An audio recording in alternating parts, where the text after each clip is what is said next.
ஆண்டவராய் இயேசு கிறிஸ்துவின் இனிய நாமத்திலே நாங்கள் உங்களை வாழ்த்துகிறோம், வரவேற்கிறோம். ஆண்டவராய் இயேசு கிறிஸ்துவின் நாமத்திலே கிருபையும் சமாதானமும் உங்களுக்கு உண்டாயிருப்பதாக. இந்த ஆசீர்வதிக்கப்பட்ட இந்த கர்த்தருடைய நாளிலே நாம் ஏதோ ஒரு ஞாயிற்றுக்கிழமை ஆராதனையை கலந்து கொள்ள வேண்டும் என்று வரவில்லை. தேவனுடைய முகத்தை தேடும்படியாய் வந்திருக்கிறோம். ஹல்லேலூயா.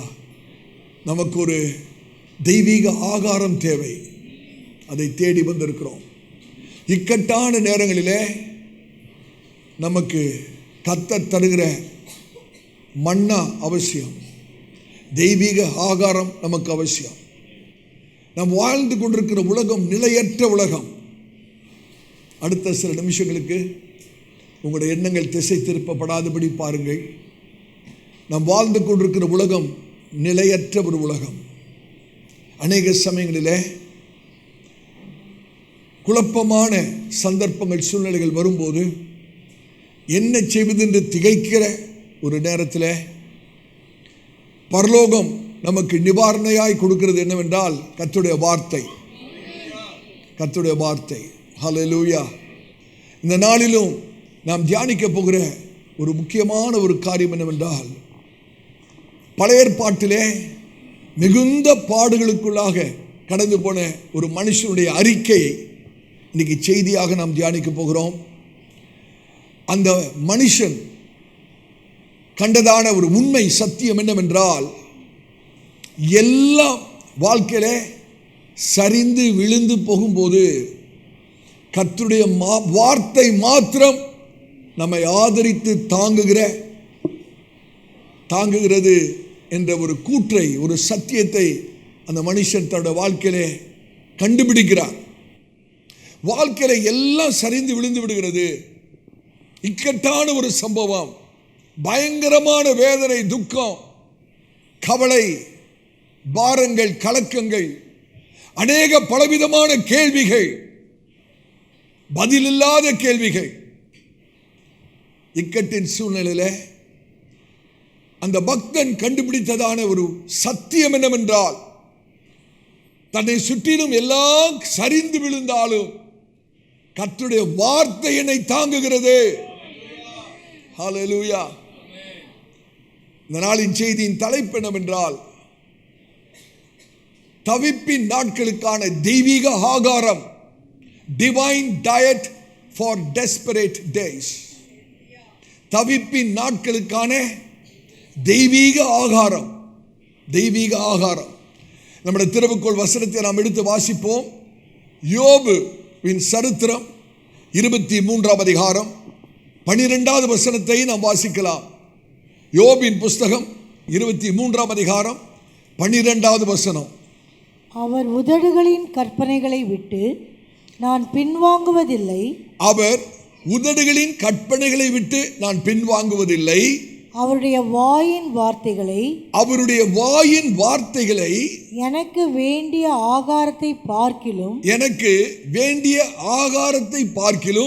அதிகமாய் காத்துக்கொண்டேன். அவர் உதடுகளின் கற்பனைகளை விட்டு நான் பின்வாங்குவதில்லை. அவருடைய வாயின் வார்த்தைகளை எனக்கு வேண்டிய ஆகாரத்தை பார்க்கிலும் அதிகமாய் காத்துக்கொண்டேன். நம்ம எல்லாரும் சேர்ந்து வாசிக்கலாமா? கீழ்த்தளத்தில் இருந்தாலும் மேல் தளத்தில் இருந்தாலும் உங்களுடைய பரிசுத்த வேதாகமத்தை திறந்து யோபின் புஸ்தகம் 23ஆம் அதிகாரம் 12வது வசனத்தில் இருக்கிற அந்த வசனத்தை நாம் எல்லாரும் சேர்ந்து வாசிப்போம். அவர் உதடுகளின் கற்பனைகளை விட்டு நான் பின்வாங்குவதில்லை. அவருடைய வாயின் வார்த்தைகளை எனக்கு வேண்டிய ஆகாரத்தை பார்க்கிலும் அதிகமாய் காத்துக்கொண்டேன். ஆங்கில வேதாகமத்தில் சற்று வித்தியாசமாக இருக்கிறது. என்னுடைய அனுதின ஆகாரத்தை பார்க்கிலும் அவருடைய வாயின் வார்த்தைகளை நான் மேன்மையாய் கருதுகிறேன். I esteem the word of his mouth more than my necessary food. சற்று யோசிக்க வேணும். எந்த சூழ்நிலையிலே இந்த பக்தன் இந்த வார்த்தைகளை சொல்கிறார்? எல்லாம் நன்றாக, சமூகமாக, ஆசீர்வாதமாக, சமாதானமாக இருக்கிற ஒரு சூழ்நிலையிலே இந்த மனுஷன் இதை சொல்லவில்லை. நம்ம எல்லாருக்குமே யோபின் சரித்திரம் நன்றாக தெரியும், நன்றாக பரிச்சயமான ஒரு சரித்திரம், வேதாகம சரித்திரம். தன்னோட வாழ்க்கையில எல்லாவற்றையும் இழந்து போன ஒரு சூழ்நிலை, எல்லாவற்றையும் இழந்து போன சூழ்நிலை. குடும்பத்தை இழந்து, பிள்ளைகளை இழந்து, சுகத்தை இழந்து, சம்பத்தை இழந்து, சொத்துக்கை இழந்து, வெறுமையாக தனி நபராக விடப்பட்ட ஒரு சூழ்நிலையிலே அந்த பக்தன் சொல்லுகிறார், அவர் உதடுகளின் கற்பனைகளை நான் விட்டு விலகுவதில்லை. என்ன நடந்தாலும் சரி, ஜீவனே போனாலும் சரி, எல்லாவற்றையும் இழந்து தனியாய் நிற்கிறது உண்மை. ஆனாலும் அவருடைய உதடுகளின் கற்பனைகளை விட்டு ஒரு நாளும் பின்வாங்க மாட்டேன். அவருடைய வாயின் வார்த்தைகளை, எனக்கு வேண்டிய அனுதின ஆகாரத்தை பார்க்கிலும் நான் பத்திரமாய் காத்துக் கொள்கிறேன். அதை நான் மேன்மையாய் நினைக்கிறேன். எனக்கு அருமையான தேவஜனமே, யோபு இந்த வார்த்தைகளை சொல்லும் போது தேவனுடைய ஆக்கினை தீர்ப்பு கீழாக இருந்த ஒரு பாவி ஆன மனுஷனுடைய வாயிலிருந்து வந்த வார்த்தை அல்ல. நீங்க நன்றாக யோசித்து பார்க்க வேணும். பரிசுத்த வேதாகமத்திலே யோபு கடந்து போன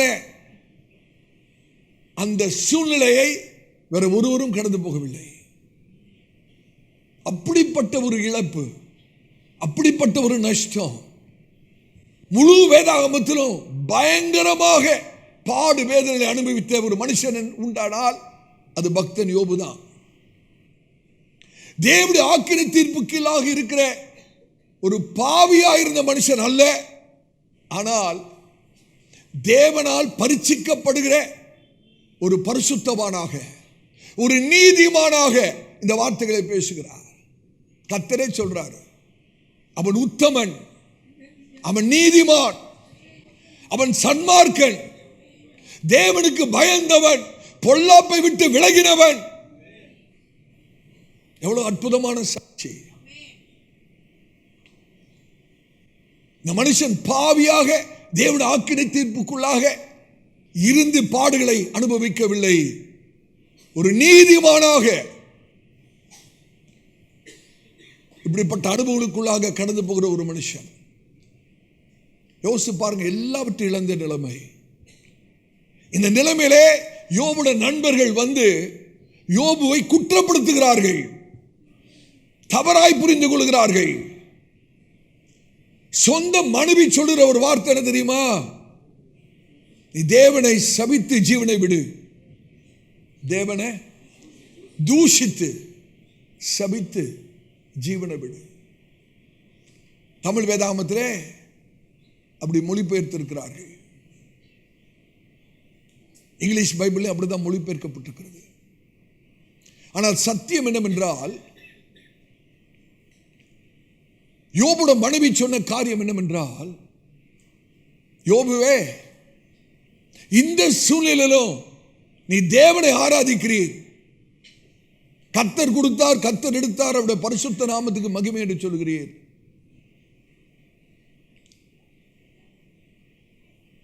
இப்படி ஆராதிக்கிற ஒரு மனுஷனுக்கு இந்த நிலைமை ஒரு நாள் வராது, ஒரு நாள் வராது. ஆகவே நீ மரித்து போகிறது உனக்கு நலமாயிருக்கும், மரித்து போகிறது நலமாயிருக்கும்.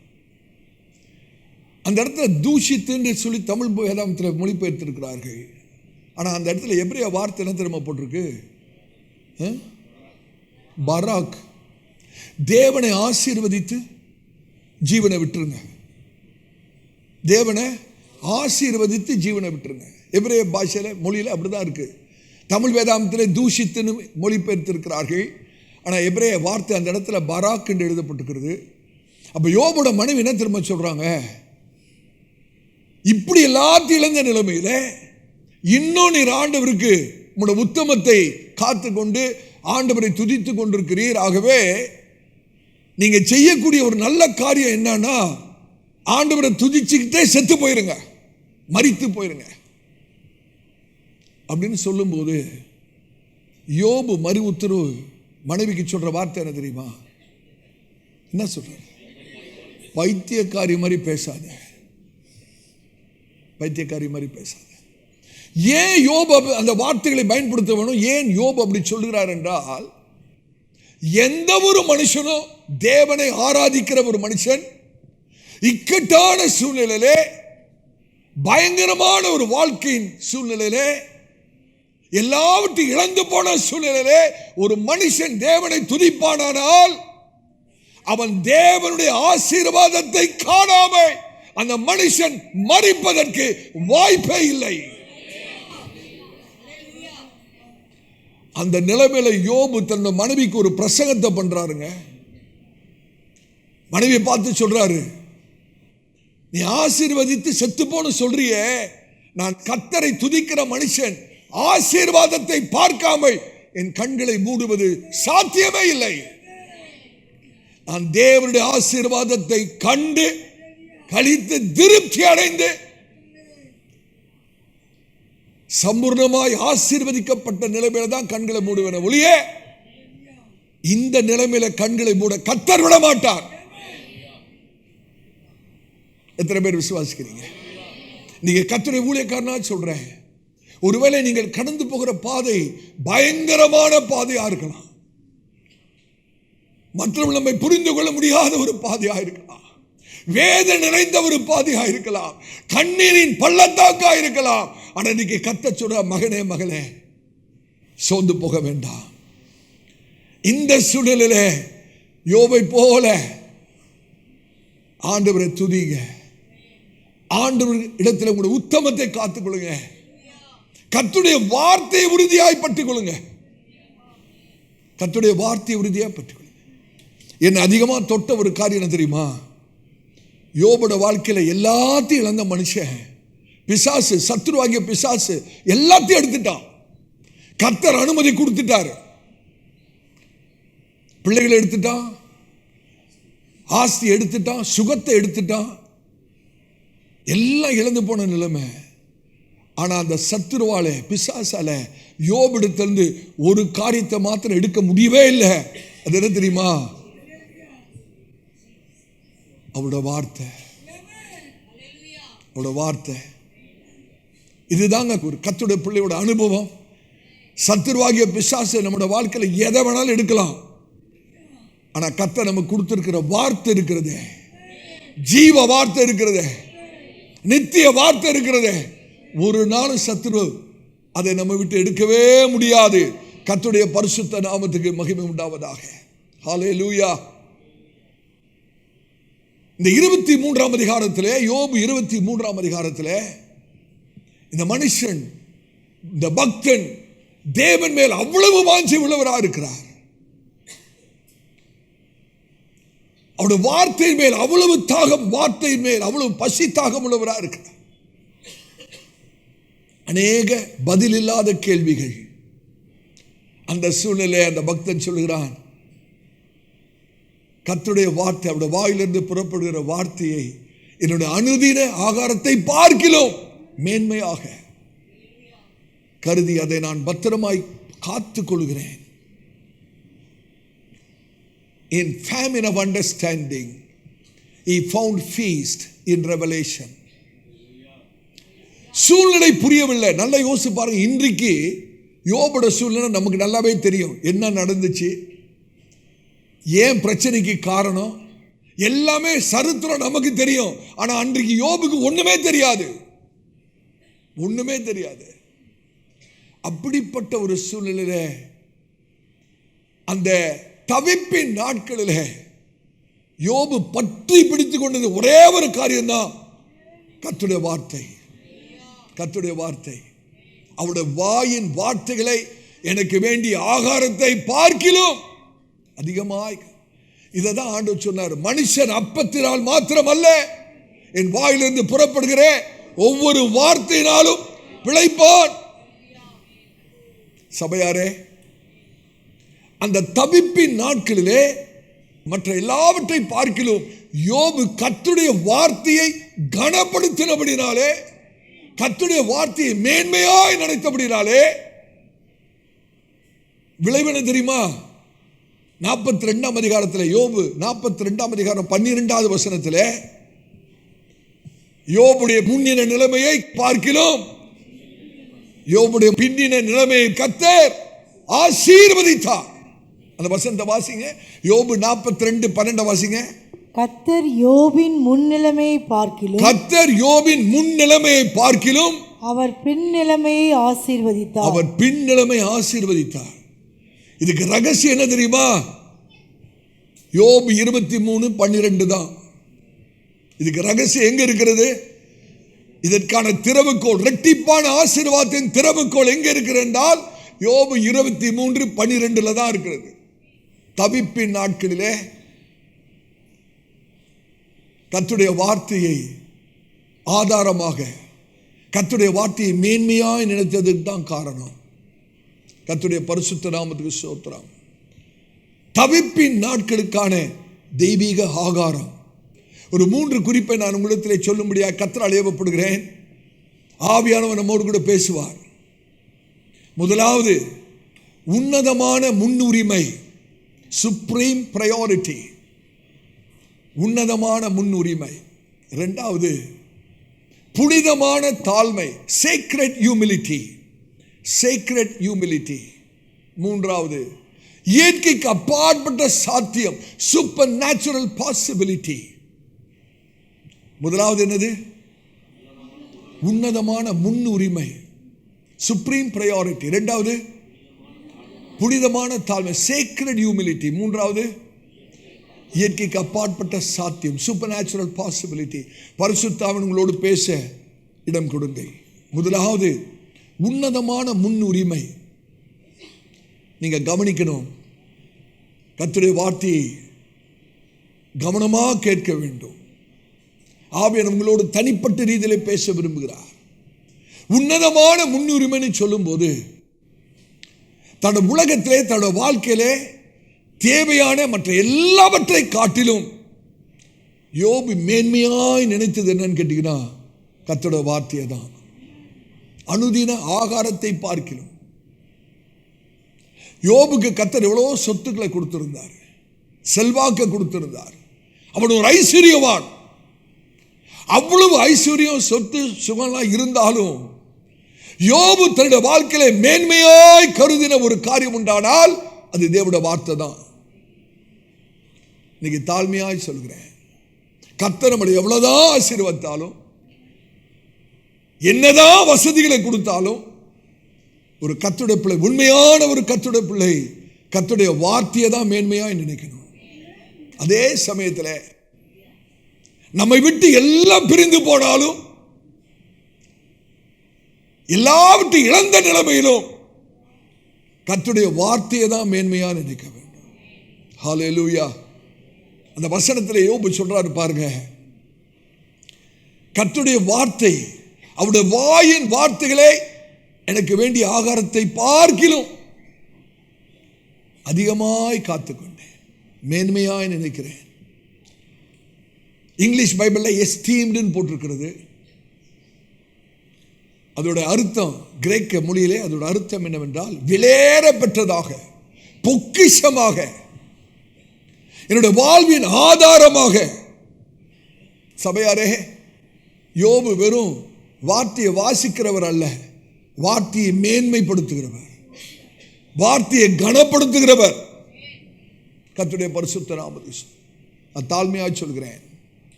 எந்தெந்த கர்த்தருடைய பிள்ளை கர்த்தருடைய வார்த்தையை மேன்மையாய் நினைக்கிறார்களோ அந்த வாழ்க்கையில கர்த்தர் தருகிற ஆசீர்வாதங்கள் விசேஷமாக இருக்கும்.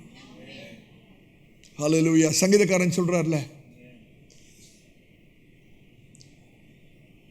அவருடைய வார்த்தையில் பிரியமாய் இருந்து இரவும் பகலும் தியானிக்கிற மனுஷன் பாக்கியவான். கர்த்தருடைய வார்த்தையில, அவருடைய பிரமாணத்தில பிரியமாயிருந்து இரவும் பகலும் தியானிக்கிற மனுஷன் பாக்கியம். அவன் செய்வது எல்லாமே வாய்க்கும். நீர்க்கால்களிலே நடப்பட்ட விருட்சத்தை போல இருப்பான், இலை உதிராது இருக்கிற மரத்தை போல இருப்பான், கனி தருகிற ஒரு மனுஷனாயிருப்பான். அந்த மனுஷன் எதை தொட்டாலும் ஆசீர்வதிக்கும். என்னோட சொந்த அனுபவத்திலிருந்து சொல்லுகிறேன். ஹல்லேலூயா. நீங்க எதை தொட்டாலும் ஆசீர்வாதமா இருக்கும். 5 நிமிஷம் யாராவது உங்ககிட்ட வந்து பேசினா அந்த நபர் ஆசீர்வதிக்கப்படுவார்கள். இதற்கு ரகசியம் என்னவென்றால் அவருடைய வார்த்தையில பிரியமா இருக்கிறதா, பிரியமா இருக்கிறதா. ஆமென். அநேக சமயத்தில் நாம் தவறு செய்கிறோம்.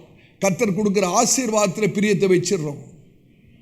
இல்லை இல்லை, எவ்வளவுதான் ஆசீர்வாதத்தை கொடுத்தாலும் நம்முடைய பிரியம் இதுல தான், வார்த்தையில தான். எத்தனை பேர் ஆமென் சொல்ல முடியும்? கர்த்தருடைய பரிசுத்த நாமத்துக்கு மகிமை உண்டாவதாக. யோபு, நல்ல கவனிங்கள், தயவுசெய்து கவனிங்க. அவருடைய வாயின் வார்த்தைகளின் சொல்லும்போது தீர்க்க தரிசனமாக யோபு யாரை சொல்கிறார் என்றால் ஆண்டவராய் இயேசுவை சொல்கிறார். அவருடைய வார்த்தைன்னு சொல்லும்போது தீர்க்க தரிசனமாக யோபு யாரை தான் சொல்றாரு? ஆண்டவராகிய இயேசு. அவர்தான வார்த்தை, அவர்தான வார்த்தை. நாம் நினைத்து விடுகிறோம் சில சமயத்தில் வார்த்தைன்னு சொல்லும்போது ஏதோ இந்த புஸ்தகத்தில் எழுதி வைத்திருக்கிறதா நினைச்சிடறோம். இல்லை சகோதரனே, வார்த்தைன்னு சொல்லும்போது அதை எழுத்தா பார்க்காதீங்க, நபரா பாருங்க. Don't see this word as something written in the paper. See the word as a person. வார்த்தை யாரை பார்க்கணும்? நபராய் பார்க்க வேண்டும், நபராய் பார்க்க. ஆனால் யோவான் 1:1 ஆதியிலே வார்த்தை இருந்தது, அந்த வார்த்தை தேவனோடு இருந்தது, அந்த வார்த்தை தேவனாய் இருந்தது. ஆமென். கர்த்தருடைய ஊழியக்காரனா சொல்றேன், தயவு செய்து கவனிங்க. நீங்கள் இந்த வார்த்தையை மேன்மையாய் நினைக்கும் போது யாரை கனப்படுத்துகிறீர்கள் என்றால் ஆண்டவராய் இயேசுவை கனப்படுத்துகிறீர்கள். அப்படின்னா என்ன? இந்த வார்த்தையை நான் அசட்டப் பண்ணேன்னா, இந்த வார்த்தையை நான் அலட்சியமாய் நினைப்பேன் என்றால் நான் ஆண்டவரை அசட்டை பண்ணுகிறேன் என்ற அர்த்தம். ஆண்டவராய் இயேசுவை அலட்சியப்படுத்துகிறேன் என்ற அர்த்தம்.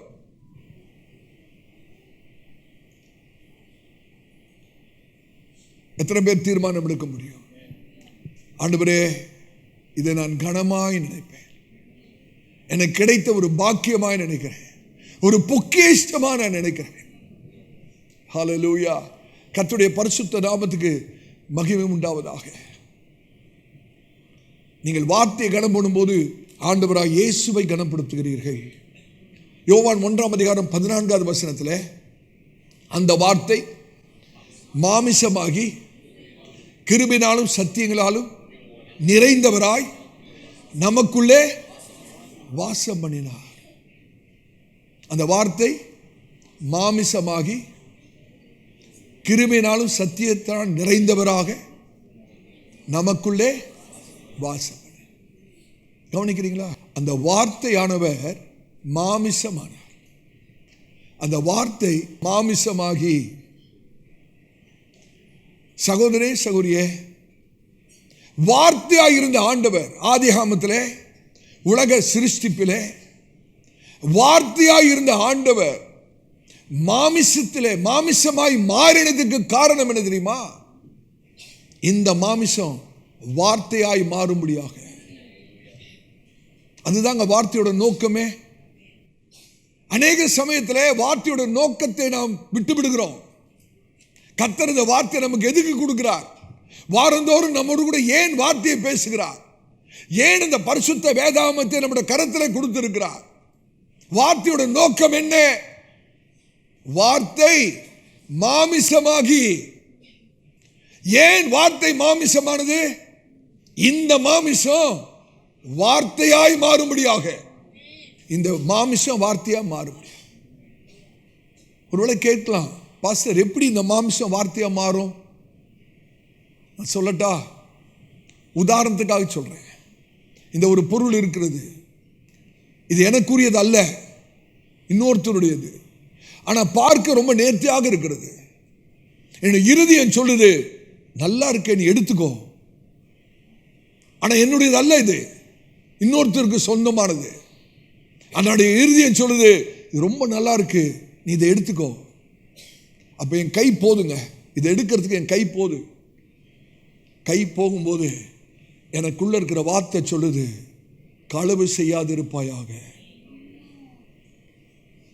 எது இச்சியாதிருப்பாயாக அப்படின்னு உள்ள வார்த்தை சொன்ன உடனே என் கை இதை விட்டு விலகி விடுகிறது. இது காரணம் என்ன தெரியுமா? இந்த மாமிச வார்த்தை ஆயிடுச்சுன்னு அர்த்தம். இந்த வார்த்தை எனக்கு சொல்லியும் களவு செய்யாதிருப்பாயாக, இச்சியாதிருப்பாயாகன்னு சொல்லியும் நான் இதை எடுத்தனா இந்த மாமிசம் இன்னும் வார்த்தையா மாறலன்னு அர்த்தம். ஆனா இந்த மாமிச வார்த்தையா மாறிடுச்சுன்னா என்னால இதை தொடக்கூட முடியாது. ஆமென். கர்த்தருக்கு விரோதமா பாவம் செய்யவே முடியாது. இங்கதான் நம்முடைய ஆவிக்குரிய வாழ்க்கையின் ஜெயமே இருக்கிறது. எத்தனை பேர் சொல்ல முடியும் தைரியமா, என்னோட மாமிச வார்த்தையா மாறி இருக்கிறது, என்னோட மாமிச வார்த்தையாய் மாறி இருக்கிறது, என்னோட மாமிச வார்த்தையாய் மாறி இருக்கிறது. ஹல்லேலூயா. அதுதான் வார்த்தையின் நோக்கமே. கர்த்தர் வேத வாசிக்கும் போதும் சரி, பிரசங்கத்தை கேட்கும் போதும் சரி, கர்த்தர் நமக்கு வார்த்தையை கொடுத்து கொண்டே இருக்கிற காரணம் நம்முடைய மாமிசம் முழுமையாக வார்த்தையாக மாற வேண்டும். உங்களுக்கே தெரியும் எவ்வளவு மாறி இருக்கு, இன்னும் எவ்வளவு மாறலன்னு. ஆமென். தேவனுடைய நோக்கம். கர்த்தருக்கு ஸ்தோத்திரம். பிரெட் பிஃபோர் பிரெட், அப்பத்துக்கு முன்பாக அப்பம். ஆண்டவராய் இயேசு ஞானஸ்தானத்துக்கு பிறகு புறாவை போல பரிசுத்தாவின் மேல் இறங்கி, வேதம் சொல்லுகிறது பரிசுத்தாவினவர் அவரை வனாந்தரத்துக்குள்ளே பிசாசினால் சோதிக்கப்படும்படியாக ஆவியானவர் நடத்தினார். அந்த இடத்துல மத்தேயு 4ஆம் அதிகாரம் 4வது வசனத்தில் பிசாசினால சோதிக்கப்பட்ட போது ஆண்டவராய் இயேசு சொன்ன வார்த்தை என்னவென்றால், மனுஷன் அப்பத்தினால் மாத்திரமல்ல என் வாயிலிருந்து புறப்படுகிற ஒவ்வொரு வார்த்தையினாலும் பிழைப்பான். ஹல்லேலூயா. கர்த்தருக்கு ஸ்தோத்திரம். அவர் அந்த சொன்ன அந்த சமயத்தில் நல்லா கவனிக்கணும். ஆண்டவராய் இயேசு மனுஷன் அப்பத்தினால் மாத்திரமல்ல என் வாயிலிருந்து புறப்படுகிற வார்த்தையினால் பிழைப்பான்னு சொன்ன போது அவர் சரீர பிரகாரமாக அதிகமாக பசியாக இருந்தார்.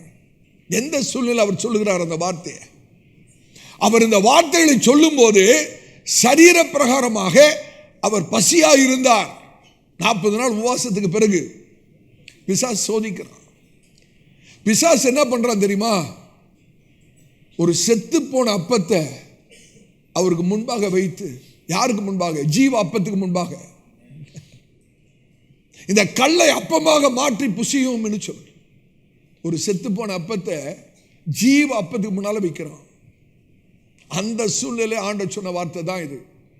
மனுஷன் அப்பத்தினால் மாத்திரமல்ல தேவனுடைய வார்த்தையிலிருந்து புறப்படுகிற ஒவ்வொரு வார்த்தையினாலும். இந்த இடத்துல நம்ம என்ன விளங்கிக் கொள்ள வேண்டும் என்றால், நல்ல கவனிங்க, Christ chose obedience over appetite. இதுதான் சத்தியம். அந்த நேரத்தில் அவர் பசியா இருக்கிறாருங்க. 40 நாள் உபவாசத்துக்கு பிறகு பசியா இருக்கிறாரு. இப்ப பிசாசு வந்து இந்த கல் அப்பமாக மாற்றி, நீ தேவகுமாரனா என்றால், தேவனுடைய குமாரனா இருப்பீர் என்றால் இந்த கல்லை அப்பமாக மாற்றி நீங்க புசியும்னு சொல்லும் போது, ஆண்டவர் பசிக்கு இடம் கொடுக்கலங்க, கீழ்ப்படிதலுக்கு இடம் கொடுத்தார். கீழ்ப்படிதலுக்கு இடம் கொடுத்தார். கர்த்தருடைய பிள்ளைகள், விசுவாசிகள் தீர்மானம் பண்ணணும். பசிக்கு விட்டு கொடுக்கிறது அல்ல. எதுக்கு தான் நம்மளை விட்டு கொடுக்கணும்? கீழ்ப்படிதல். இதை தான் நான் நேற்று உபவாச நாளில் ஆவியானவர் நம்மோடு கூட பேசினார். 2 விதமான பசி இருக்கிறது. ஆவிக்குரிய பசி இருக்கு, மாமிச பசி இருக்கு. ஆவிக்குரிய பசி உங்களை உயர கொண்டு போகும், உயர உயர உயர கொண்டு போகும், உன்னதத்துக்கு கொண்டு போகும். இந்த மாமிச பசி உங்களை கீழே இழுத்து தள்ளிவிடும். எந்த பசிக்கு நீங்க இடம் கொடுக்கிறீர்கள்? ஒரு பசி நம்மளை உயர்த்தும், இன்னொரு பசி கீழே தள்ளிடும். நேற்று தினத்திலே நான் இதை சொன்னேன், கர்த்தரால் ஏவப்பட்டு சொன்னேன். Until you conquer your fleshly appetite, you are not ready for the greatness that God has put within you. இந்த மாமிசமான பசியை நீங்கள் மேற்கொள்ளாத வரைக்கும் கர்த்தர் உங்களுக்குள்ளே வைத்திருக்கிற மேன்மையை, மகிமையை நீங்கள் அனுபவிக்க இன்னும் ஆயத்தமாய் இல்லை என்று அர்த்தம். கர்த்தர் உங்களுக்குள்ளே பொக்கிஷத்தை வைத்திரு, அப்படிதானே? மண் பாண்டங்களுக்குள்ளே பொக்கிஷங்களை கர்த்தர் வைத்திருக்கிறார். மகத்தான காரியங்களை வைத்திருக்கிறார். மகிமையான காரியங்களை வைத்திருக்கிறார். எப்ப அனுபவிக்க முடியும்? வாலிப மகனே, வாலிப மகளே, கர்த்தர் உங்களுக்காக வைத்திருக்கிற ஆசீர்வாதத்தை எப்ப அனுபவிக்க முடியும் என்றால், இந்த மாமிச பசியை மேற்கொண்டாதான் கர்த்தர் உங்களுக்குள்ளே வைத்திருக்கிற மேன்மையை உங்களால் அனுபவிக்க முடியும். அது வரைக்கும் அனுபவிக்க முடியாது. ஹல்லேலூயா. இன்னைக்கு ஆவியானவர் நம்மோடு கூட பேசுகிறார்.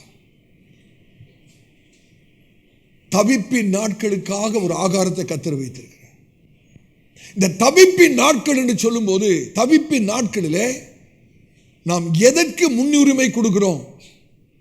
தவிப்பின் நாட்களிலே, கஷ்டத்தின் நாட்களிலே, இக்கட்டான சூழ்நிலையிலே நாம் கடந்து வரும்போது நாம் யாருக்கு முன்னுரிமை கொடுக்கிறோம், எதற்கு முன்னுரிமை கொடுக்கிறோம்? ரொம்ப முக்கியமான விஷயங்க. இங்கதான் நிறைய பேர் தவறி விடுகிறார்கள். ஒரு இக்கட்டான சூழ்நிலை ஆண்டவர் விட்டு விலகி போற அநேகர் உண்டு. மனுஷ உதவியை தேடி போற அநேகர் உண்டு. ஆனா இக்கட்டான சூழ்நிலையில கர்த்தருடைய வார்த்தையை பற்றி கொண்டு ஜீவிக்கிறவர்கள் சிலர். கர்த்தர் அப்படிப்பட்ட ஒரு நாள் விடுகிறது இல்லை. Your desperate days will reveal your priority. உங்களுடைய இக்கட்டான நாட்கள் தான் நீங்க எதற்கு முன்னுரிமை கொடுக்கிறீர்கள் என்பதை வெளிப்படுத்தும். யோபுட வாழ்க்கையில அந்த தவிப்பின் நாட்களில் யோபு எதற்கு முன்னுரிமை கொடுத்தார்? எதற்கு முக்கியத்துவம் கொடுத்தாரு? கர்த்தருடைய வார்த்தைக்கு. இரட்டிப்பான ஆசீர்வாதத்தை பெற்று, மகிமையான ஒரு ஆசீர்வாதம். ஹல்லேலூயா. ஒரு காரியத்தை சொல்றேன், நீங்க எங்கேயாவது எழுதி வைத்துக் கொள்ளுங்கள். fleshly appetite will assassinate your future destiny. நீங்க கொஞ்சம் யோசிச்சு பாருங்க. ஏசாவை கொஞ்சம் யோசிச்சு பாருங்க. அவர் வேட்டை ஆடிட்டு விடாய்த்து போய் ரொம்ப சோர்வா பசியா வராரு. யாக்கோபு என்ன வச்சிருக்கார்? ரெடியா பயிற்றங்குழு வைத்திருக்க. ஏசா சொன்ன வார்த்தை என்ன தெரியுமா? என்னுடைய சேஷ புத்திரப்பாக எனக்கு எதுக்குப்பா? நான் மரிக்க போறேன். சேஷ புத்திர பாகத்தை வைத்து நான் என்ன செய்ய போறேன்? இந்த சேஷ புத்திர பாகத்தை நீ வச்சுக்கிட்டு பயிற்றங்குழை கொடு. யோசிக்கணும். அன்னைக்கு ஏசா அந்த பயிற்றங்குழை சாப்பிடலைன்னா ஒன்றும் செத்து போயிட போறது இல்லை, அப்படிதானே? ஆனா பிசாசு எப்படி கிரியை செய்யறான் பாருங்க. அன்னைக்கு ஏசா எதுக்கு முக்கியத்துவம் கொடுத்தாருன்னா பயிற்றங்குழுக்கு தான் முக்கியத்துவம் கொடுத்தாரு, ஒழிய சேஷபுத்திர பாகத்துக்கு முக்கியத்துவம் கொடுக்கல. சேஷபுத்திர பாகம் என்று சொல்லும் போது விசுவாசியோட ரட்சிப்புக்கு அடையாளமாக இருக்கிறது. அன்னைக்கு ஏசா தன்னோட ரட்சிப்பை விற்று விட்டான். அன்னைக்கு ஏசா முக்கியத்துவம் கொடுத்தது எதுக்குன்னா பயிற்றங்குழுக்கு, தன்னோட பசிக்கு, ஒருவேளை போஜனத்துக்காக. பின்னாட்கள் நம்ம வாசிக்கிறோம், ஆசீர்வாதத்துக்காக கெஞ்சி கதறி கேட்டது கூட கிடைக்கலங்க. தாழ்மையாய் சொல்கிறேன், நம்முடைய ஆவிக்குரிய வாழ்க்கையை நஷ்டப்படுத்திட்டு வித்துட்டு பாவத்துக்காக, இச்சைக்காக நம்முடைய ஆவிக்குரிய வாழ்க்கையை விட்டு விடுவோமானால் ஒரு காலகட்டம் வரும், அழுது தேடினாலும் கிடைக்காது. ஏசாவை போல சீர்கெட்டவனாயிராது. வேதம் நமக்கு தெளிவாய் சொல்லுது, அப்படிதானே? ஹல்லேலூயா. ஏசாவுடைய மாமிச பசி அவனுடைய இலக்கை, தெய்வீக இலக்கை அழித்து விட்டது. His fleshly appetite assassinated his future destiny. ஏசாவுக்கு ஒரு மகிமையான ஒரு இலக்கு இருந்தது. ஆனா அவன் பசிக்கு, மாமிச பசிக்கு இடம் கொடுத்தபடினாலே அவனுடைய எதிர்கால இலக்கு ஒன்றுமில்லாமல் போய்விட்டது. ஒருவேளை நீங்க சொல்லலாம், ஏசா நல்ல ஆசீர்வாதமாக தானே பாஸ்டர் இருந்தாரு. வேதம் என்ன திரும்ப சொல்லுது? ஏசாவையோ கர்த்தர் வெறுத்தார். இதுக்கு மேல வேற என்ன வேணும்? இதுக்கு மேல வேற ஏதாவது வேணுமா? கர்த்தர் வெறுக்கிற ஒரு மனுஷனாய் மாறினதுக்கு காரணம் மாமிச பசிக்கு இடம் கொடுத்து தேவனுடைய காரியத்தை விற்று போட்டது தான். இன்னைக்கு ஆவியானவர் நம்மோடு கூட பேசுகிறார். ஹல்லேலூயா. எதற்கு முன்னுரிமை, எதற்கு முக்கியத்துவம்? ஆதியாகமம் 3ஆம் அதிகாரத்தில் ஆதாம் ஏவாள் யோசிச்சு பாருங்க. they chose fruit over fellowship. அவங்களுக்கு ஐக்கியத்தை காட்டிலும் கனி, ஆண்டவர் தவிர்த்த வேண்டாம் என்று சொன்ன கனி பெரிதாய் மேன்மையாய் தெரிந்தது. ஐக்கியம் மேன்மையா தெரியல, ஆண்டவரோடு கூட சஞ்சரிப்பு மேன்மையா தெரியல. அதை காட்டிலும் சத்ருவாகிய பிசாசு காட்டின அந்த விருட்சம் தான் அவர்களுக்கு மேன்மையாய் தெரிந்தது. விளைவு என்ன? தேவ மகிமை இழந்து போனார்கள், அவருடைய ஸ்தானத்தை இழந்து போனார்கள், ஆசீர்வாதத்தின் இடத்தை இழந்து போனார்கள், ஏதேன் தோட்டத்தை விட்டு துரத்தப்பட்டார்கள், தேவனுடைய சமூகத்தை விட்டு விலகி போனார்கள். கர்த்தருடைய ஊழியக்காரனா சொல்றேன், எதற்கு நீங்க பசியா இருக்கிறீங்களோ அதுதாங்க உங்களோட ஆளுகை செய்யும். எதற்கு நீங்கள் பசியா இருக்கிறீர்களோ அதுதான் உங்களை ஆளுகை செய்யும். Whatever you hunger for most will govern you, will rule you. யோசித்து பாருங்க, புரியும்படியா சொல்றேன். ஒரு சின்ன பிள்ளை முட்டாய் கேட்டு அழுவுது, பெற்றோருக்கு நல்லா தெரியும் நிறைய முட்டாய் இந்த பிள்ளை சாப்பிடக்கூடாதுன்றது பெற்றோருக்கு தெரியும். ஆகவே பெற்றோர் அதை கொடுக்கல. அதுக்கு பதிலாக ஒரு நல்ல ஞானமுள்ள பெற்றோர்கள் நல்ல பலன் ஊட்டக்கூடிய ஆகாரத்தை கொடுக்கிறார்கள். இது போலதாங்க நம்முடைய மாமிசம் சின்ன பிள்ளைய போல இச்சையை கேட்குது, பாவத்தை கேட்குது, இந்த உலக சிற்றின்மைகளை கேட்குது. ஆனா நம்முடைய ஆவி வெளிப்பாட்டில் தாங்க பிழைத்திருக்கும். Flesh cries out for gratification, but spirit survives, thrives in revelation of God's word. தேவனிடத்தில் வருகிற வெளிப்பாட்டில் தான் நம்ம பிழைத்திருக்க முடியும். சங்கீதக்காரர் எழுதுகிற அந்த வசனத்தை நீங்க வாசித்து பாருங்க. சங்கீதம் 119 71வது வசனத்தை வாசிங்க. சங்கீதம் 119 71வது வசனம் வாசிங்க. சங்கீதம் 119 71. நான் உபத்திரவப்பட்டது எனக்கு நல்லது, நான் உபத்திரவப்பட்டது எனக்கு நல்லது, அதனால் உமது பிரமாணங்களை கற்றுக்கொள்கிறேன், உம்முடைய பிரமாணங்களை கற்றுக்கொள்கிறேன். ஆமென். நான் உபத்திரவப்பட்டது நல்லது. இதுதான் யோபுடைய அனுபவம். நான் உபத்திரவப்பட்டது நல்லது, அதனால் உம்முடைய பிரமாணங்களை கற்றுக்கொண்டேன். 92வது வசனத்தை வாசிங்க. அதே 119வது சங்கீதம் 92வது வசனத்தை வாசிங்க. 92. உம்முடைய வேதம் என் மனமகிழ்ச்சியாய் இராதிருந்தால், நல்ல கவனிக்கணும், உம்முடைய வேதம் என்னுடைய மனமகிழ்ச்சியாய் இராதிருந்தால் என் துக்கத்திலே அழிந்து போயிருப்பேன். என் துக்கத்திலே அழிந்து போயிருப்பேன். எத்தனை பேர் ஆமென் சொல்ல முடியும்? உம்முடைய வேதம் மாத்திரம் எனக்கு மனமகிழ்ச்சியாய் இல்லாதிருந்தால் என்னுடைய துக்கத்தில், என்னுடைய வேதனையில, என்னுடைய இக்கட்டான நிலைமையில என்றைக்கோ அழிந்து போயிருப்பேன். இதாங்க உண்மை. எத்தனை விஷயம் உள்ள உடைந்த நேரத்தில், என்ன செய்வது திகைத்த நேரத்தில், எல்லாரும் கைவிட்ட நிலைமையில, தப்பித்து போக வழியே இல்லாத ஒரு சூழ்நிலையில, ஒருவரும் பக்கத்தில் இருந்து நம்மை தேற்றாத ஒரு நிலைமையில, எத்தனை விஷயம் கர்த்தர் அவருடைய வார்த்தையின் மூலமாக நம்மை பேசி ஆட்டி தேற்றி தைரியப்படுத்தி இன்னைக்கு சிரமாய் நிற்க வைத்திருக்கிறார். சங்கீதக்காரனுடைய அனுபவம் தான் யோபுட அனுபவம். யோபு இதை தான் சொல்லுவாரு, ஆண்டவரே உம்முடைய வார்த்தை மாத்திரம் பிரமாணம் என்னுடைய மனமகிழ்ச்சியா இல்லாதிருந்தால் என்னுடைய துக்கத்தில் நான் அழிந்திருப்பேன். யோபு அழிந்து போயிருப்பாருங்க. அதான் யோபு அனுபவித்து சொல்லுகிறார், ஆண்டவரே உம்முடைய வாயின் வார்த்தையை என்னுடைய அனுதின ஆகாரத்தை பார்க்கிலும் மேன்மையாய் கருதுகிறேன். நம்மை ஆற்றி தேற்றின கர்த்தருடைய வார்த்தை, நம்மை தைரியப்படுத்தின கர்த்தருடைய வார்த்தை, நம்மை உடைத்து சீர்படுத்தின கர்த்தருடைய வார்த்தை. எத்தனை விஷயம் கர்த்தருடைய வார்த்தை நம்ம அசட்டை பண்றோம். யோசிச்சு பாருங்க.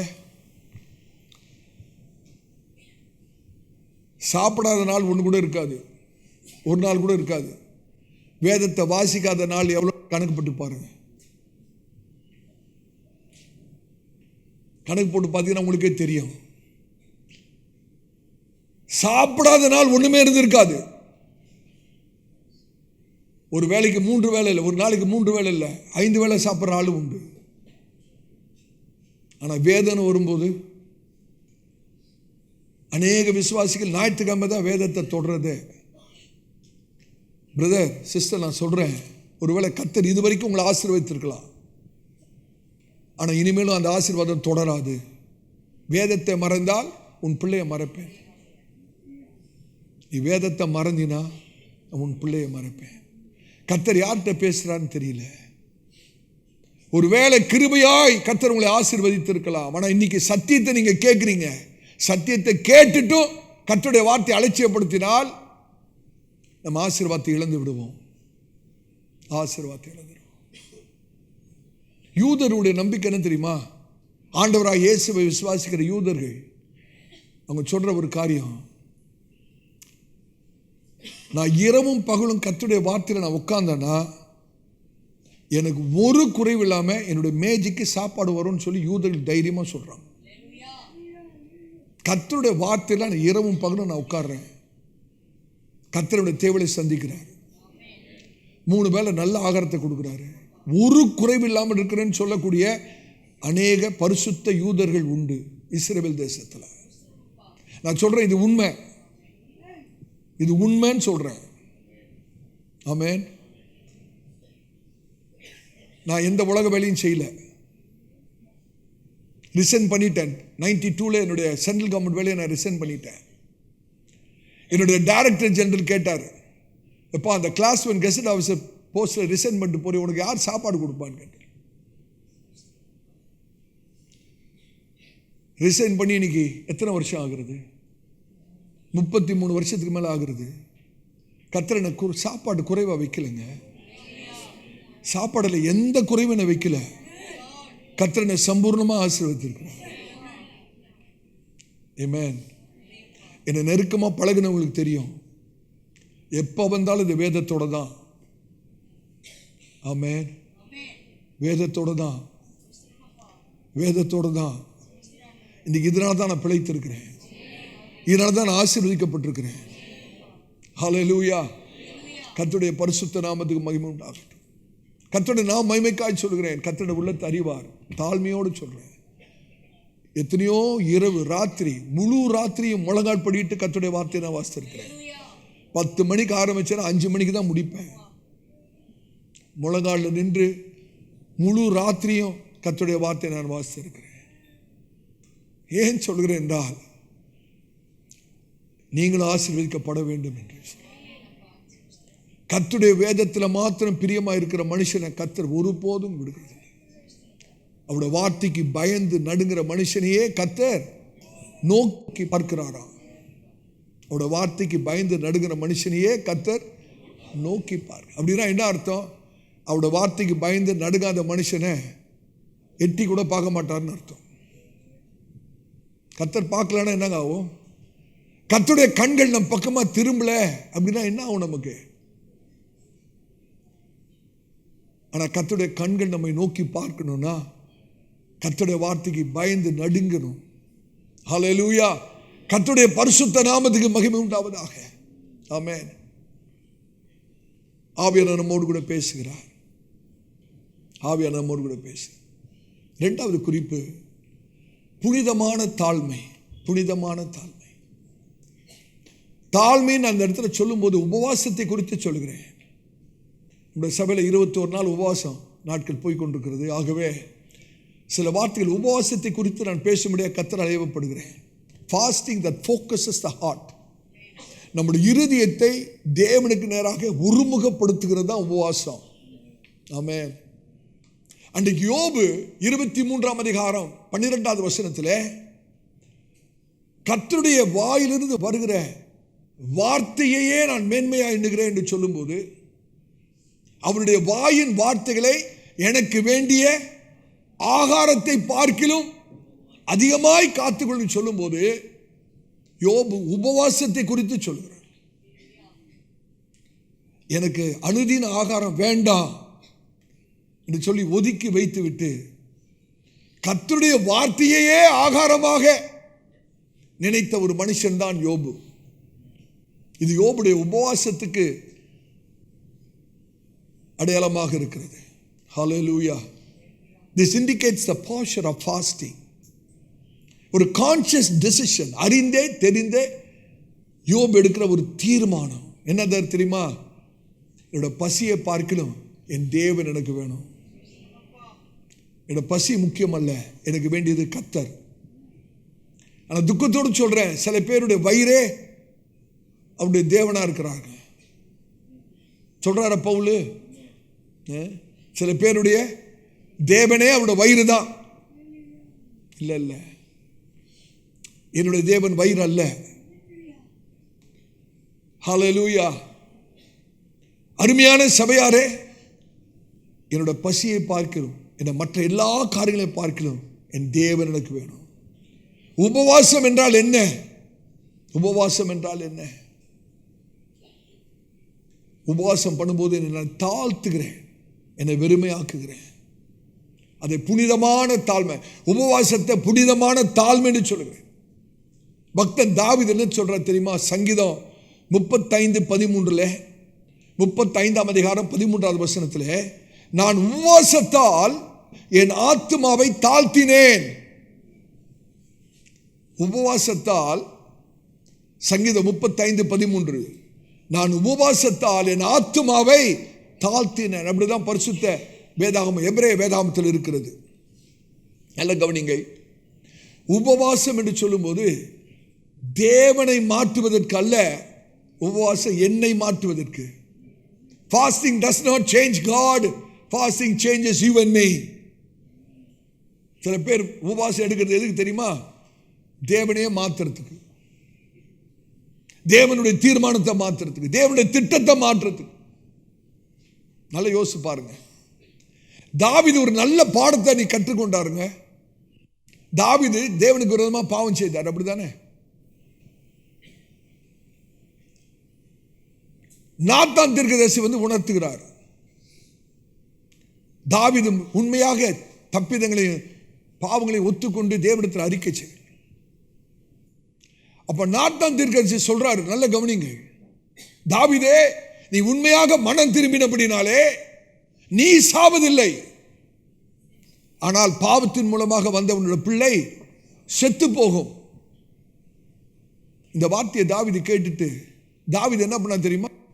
உடனே ஃபாஸ்டிங் போட்டார். பாருங்க, ஃபாஸ்டிங் எதுக்குப்பா தாவீதே? தேவனுடைய தீர்மானத்தை ஒரு மாற்ற போறாராம். புள்ள சாக கூடாதான். ஆண்டவர் சொல்றா, உன் பிள்ளை செத்து போகணே. ஆண்டவரே, உன்னோட மனதை மாற்றிக்கொள்ளும், என்னோட பிள்ளைய எனக்கு பிச்சையா கொடுத்துருங்க, சாகக்கூடாது. ஆண்டவர் மனசை மாட்டினாரா? பிள்ளை செத்து போச்சுங்க. உபவாசம் அவரை மாற்றுவதற்கல்ல, உபவாசம் என்னை மாற்ற வேண்டும். உபவாசம் உங்களை மாற்ற வேணும். ஹல்லேலூயா. கர்த்தருடைய பரிசுத்த நாமத்துக்கு ஸ்தோத்திரம். அவர் மாறாதவர். ஆனால் நான் என்னை தாழ்த்தும் போது நான் கர்த்தருடைய இருதயத்தை தொடுகிறேன். உபவாசத்தின் மூலமாக நான் என்னை தாழ்த்தும் போது I am touching God's heart. நான் தேவனுடைய இருதயத்தை தொடும்போது அவருடைய கரம் தானாக எனக்காய் செயல்படுகிறது. ஆமென். பேதுரு சொல்றார் பாருங்க, 1 பேதுரு 5ஆம் அதிகாரம் 5ஆம் வசனத்தில், திருப்பி பார்க்க வேண்டாம், கவனித்தால் போதும்.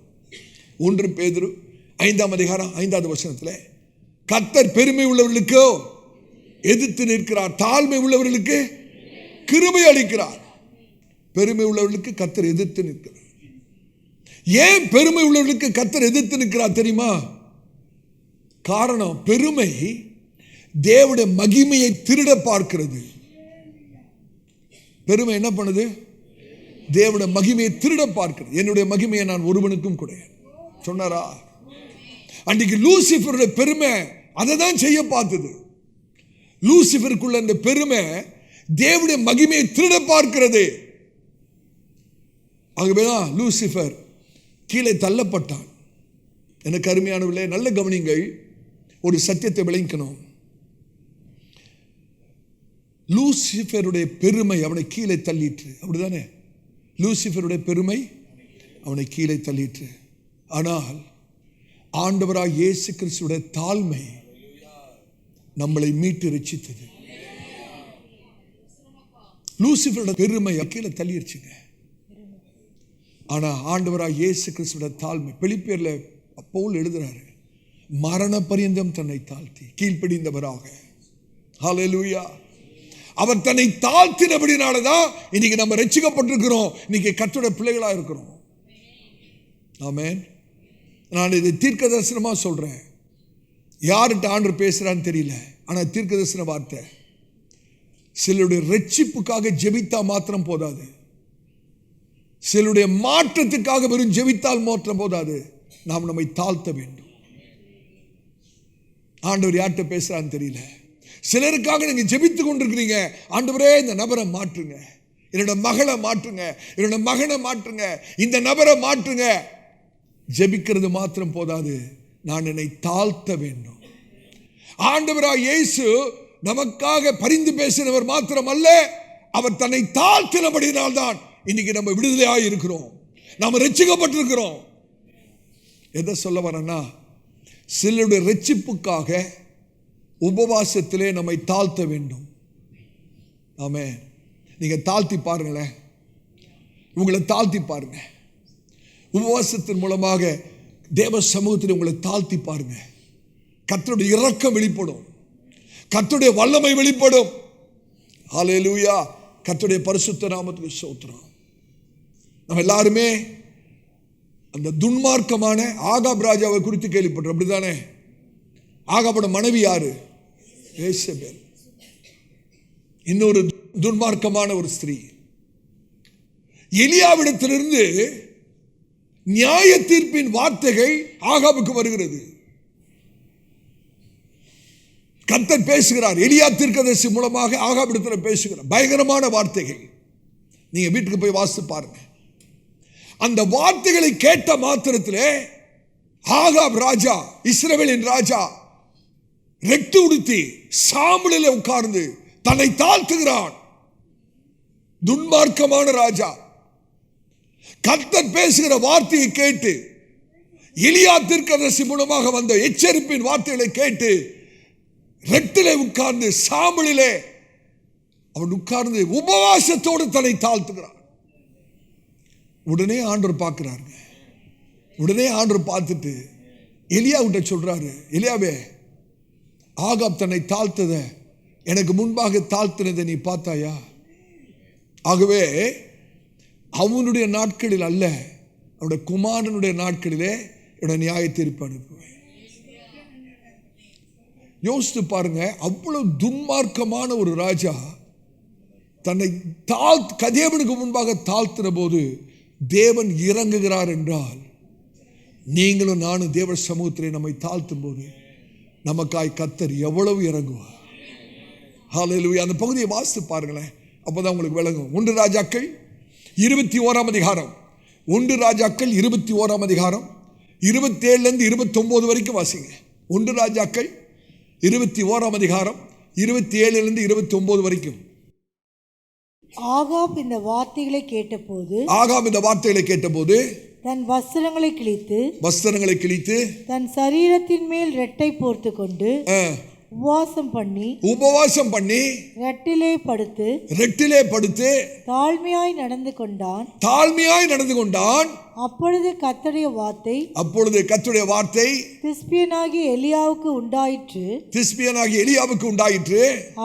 அவர் ஆகாப் எனக்கு முன்பாக தன்னை தாழ்த்தினதை கண்டாயா?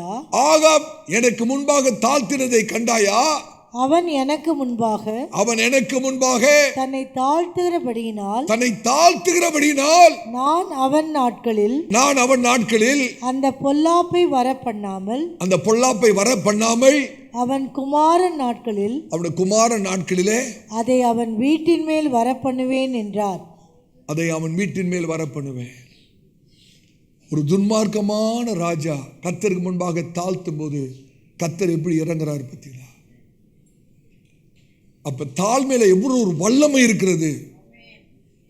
உபவாசத்திலே நான் என்னை தாழ்த்தும் போது கர்த்தருடைய இரக்கத்தை நான் பெறுகிறேன். கர்த்தருடைய இரக்கத்தை நான் பெறுகிறேன். ஹல்லேலூயா. யோசிச்சு பாருங்க, அந்த வனாந்தரத்திலே திரளான ஜனங்கள் ஆண்டவராகிய இயேசுவோட வசனத்தை கேட்க வந்திருக்கிறார்கள்.